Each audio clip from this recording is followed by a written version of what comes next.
Assalamualaikum warahmatullahi wabarakatuh. Welcome back to my YouTube channel Lina Eriana. Nah, di sharing is caring kali ini kita sudah kehadiran kakak alumni. Di sini ada Kak Mega. Gimana kabarnya Kak Mega? Alhamdulillah baik Bu. Oke, nah Kak Mega nih, Ibu agak lupa nih. Dulu angkatan berapa ya Kak ya? Angkatan 2000. Lulusnya tahun 2017. 2017, angkatan 10 guys ya. Sekarang apa yang baru mau akan lulus ini angkatan 15, berarti 5 tahun yang lalu ya Kak ya. Oke, nah Kak Mega ini kuliah di mana Kak sekarang? Di UIN Jakarta. Udah lulus ya Kak berarti? Iya, nah mungkin sebelum kita sharing Kak, kita akan ngebahas tentang jurusan yang Kak Mega kemarin udah tempuh, terus apa nih kesibukannya sekarang setelah lulus. Mungkin Kak Mega sapa dulu adik-adiknya dan viewers yang ada di rumah. Ya, bismillahirrahmanirrahim. Kabar teman-teman semua. Dengan saya Mega Febriani ya, dari mahasiswa UIN Jakarta, jurusan manajemen dakwah. Semoga di podcast kali ini bisa memberikan banyak sharing-sharing pada teman-teman. Oke, amin ya. Jurusannya menarik banget nih Kak, manajemen dakwah di UIN Jakarta ya Kak ya. Berarti Kak Mega lulus tahun lalu ya? Iya, oke. Nah, mungkin kita flashback sedikit Kak Mega.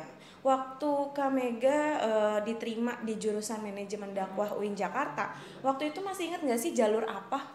Waktu itu saya lewat jalur SPAN PTKIN. SPAN PTKIN. Nah, mungkin nih kelas 12 yang udah pernah dijelasin SPAN PTKIN itu apa. SPAN PTKIN itu adalah seleksi perguruan tinggi agama Islam negeri ya Kak ya.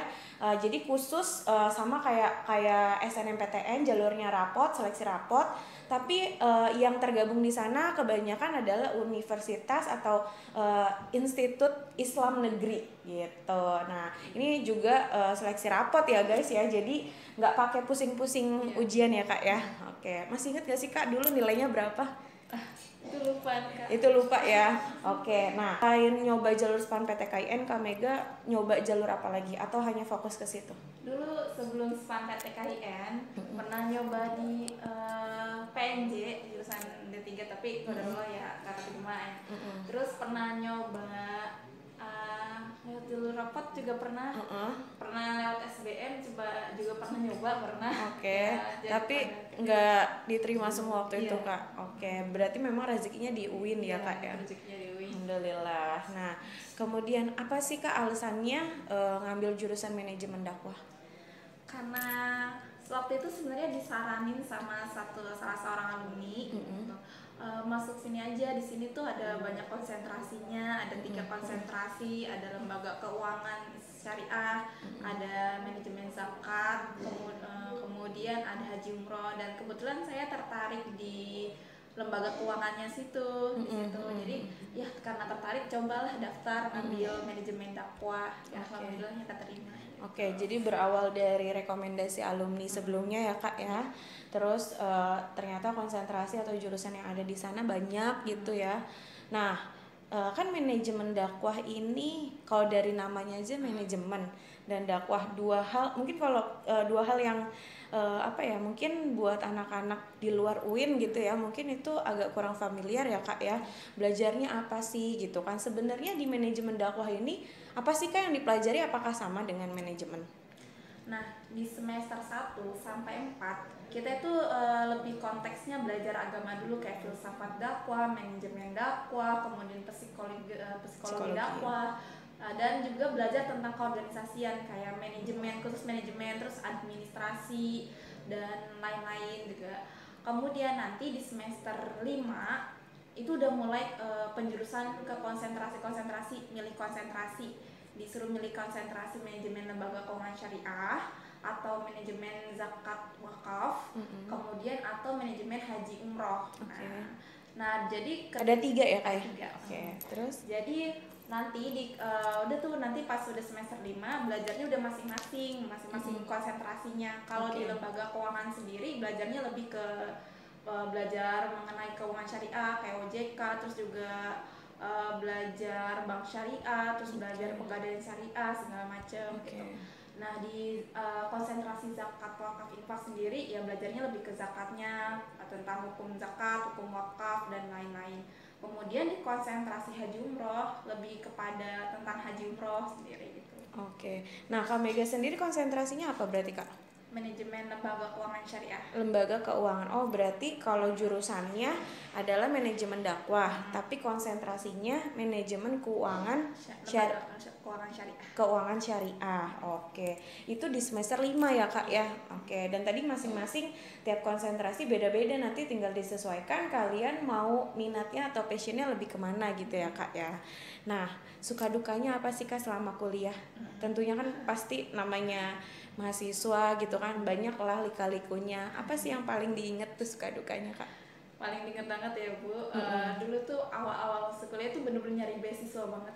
Nyari beasiswa, perjuangannya ya? Perjuangan nyari beasiswa itu yang paling saya inget, udah sampai 4 kali itu ditolak. Oke, apa beasiswa apa aja, Kak? Pertama waktu itu pernah daftar bidik misi, itu tolak. Terus pernah daftar KSE, ketolak juga. Etos pernah daftar. Satu lagi saya lupa itu satu lagi apa ya. Tapi empat-empatnya itu nggak ada yang berhasil, Kak? Iya. Baru yang kelima kali baru keterima. Kelima tuh apa, Kak? Itu beasiswa Anajem, itu dari lembaga. Dari lembaga organisasi. Berarti selama kuliah 4 tahun itu dapat dari beasiswa itu, Kak? Iya. Oke, bener-bener gratis, nggak mengeluarkan biaya sedikit pun atau gimana? Enggak, kalau beasiswa itu cuman 1,5-nya aja. 1,5 juta. Oke, per bulan atau per semester. Oke, tapi setidaknya membantu banget ya, Kak ya. Oke, jadi perjuangannya tuh yang paling diingat itu memperjuangkan beasiswa ya, Kak ya. Oke. Nah, kemudian itu tadi dukanya berarti apa? Suka-duka. Terus sukanya apa, Kak? Sukanya enak sih, bisa belajar di sana tuh karena memang suka ya sama pelajaran lembaga keuangan sendiri, kayak lebih belajar mengenai perbankan syariah. Oh, ternyata perbankan syariah kayak gini, terus pegadaian syariah, terus lebih belajar tentang banyak hal sih Bu. Terus juga terjun ke lembaga-lembaga langsung ya, Kak ya. Dan mungkin enaknya atau yang paling disukain semuanya berbasis syariah ya, Kak ya. Nah, kemudian Kak, bedanya apa sih, Kak? Maksudnya kayak keunikannya sendiri kan tadi manajemen dakwah gitu kan ya, manajemen keuangan syariah gitu. Apa bedanya yang atau hal yang kekhususannya gitu kan ya, bedanya dengan manajemen yang biasa aja gitu? Kan kalau kita dengar manajemen, kalau untuk anak IPS ya sekarang gitu kan, mau ngambil jurusan apa, nah manajemen Bu gitu kan, ya pada umumnya ya manajemen gitu kan. Nah tapi di sini kan yang dipelajari Kak Mega manajemen keuangan ya, konsentrasinya gitu kan ya. Bedanya apa sih, Kak? Nah teman-teman banyak kayak yang sering nanya juga, bedanya apa sih sama manajemen. Jadi kalau manajemen biasa itu kan lebih belajar secara umum ya tentang manajemennya.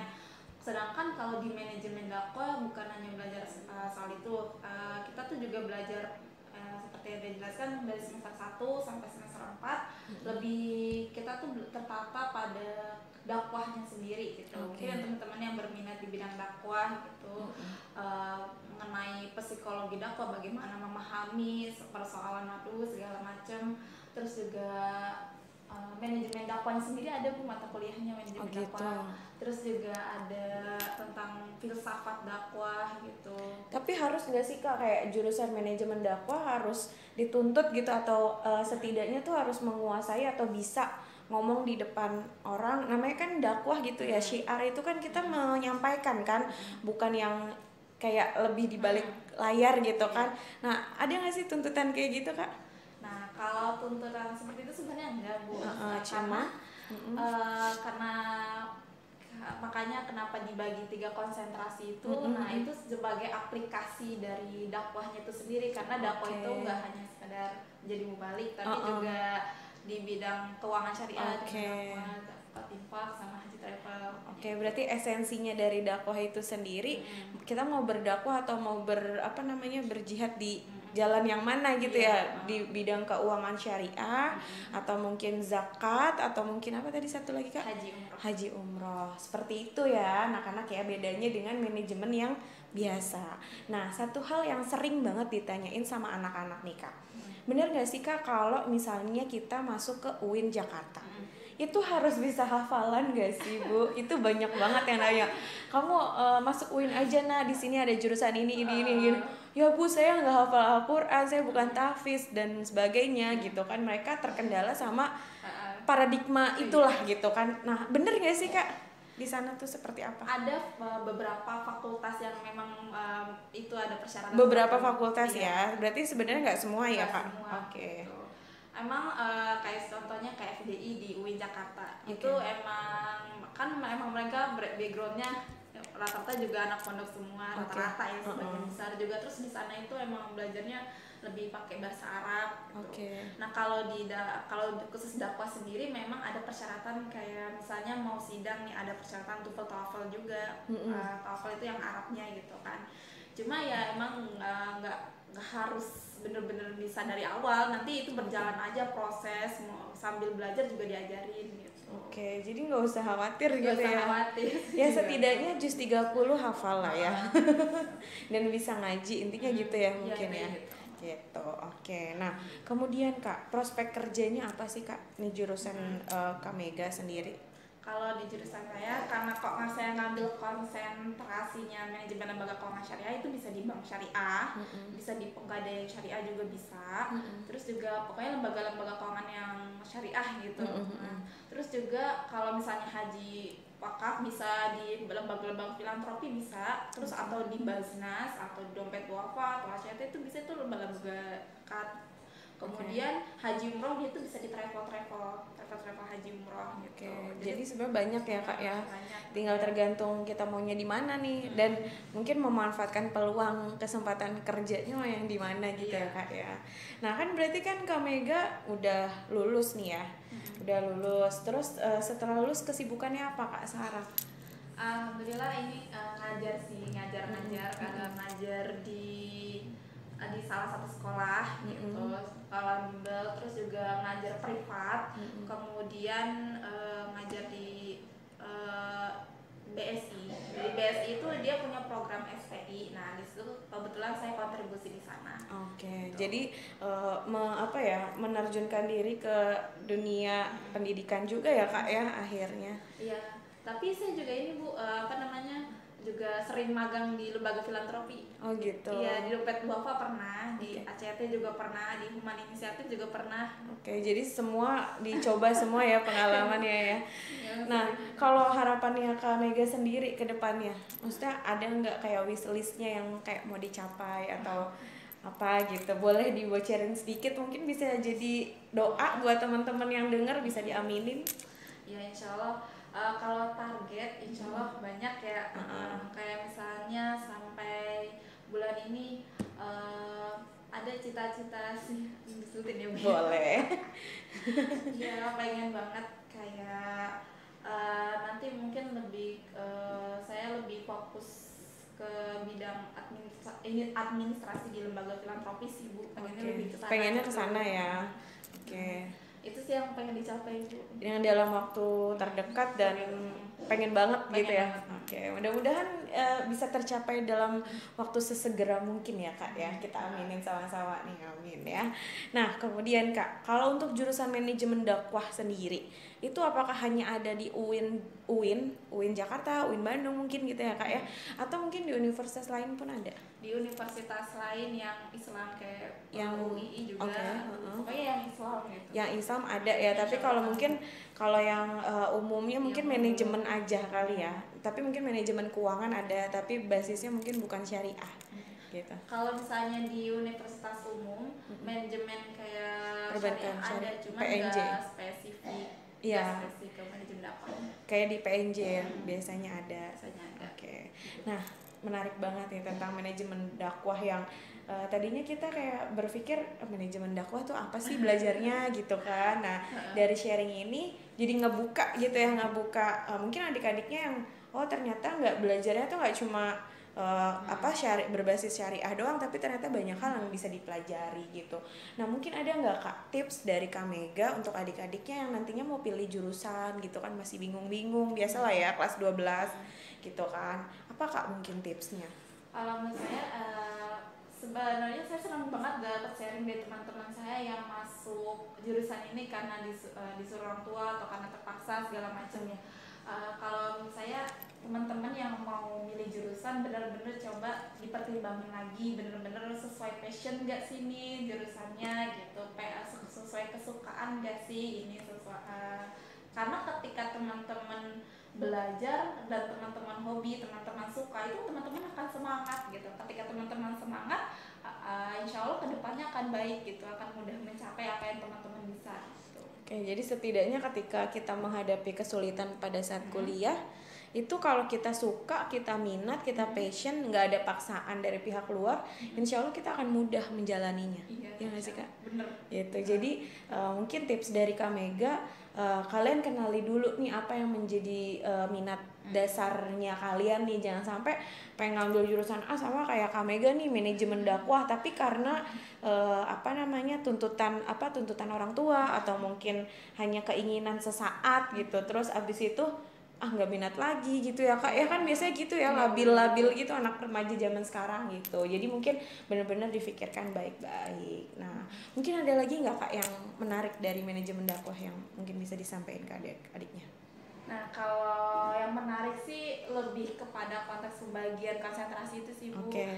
Kan biasanya banyak banget yang nanya ke saya, nanti outputnya jadi apa sih di manajemen dakwah, apa jadi mubalik.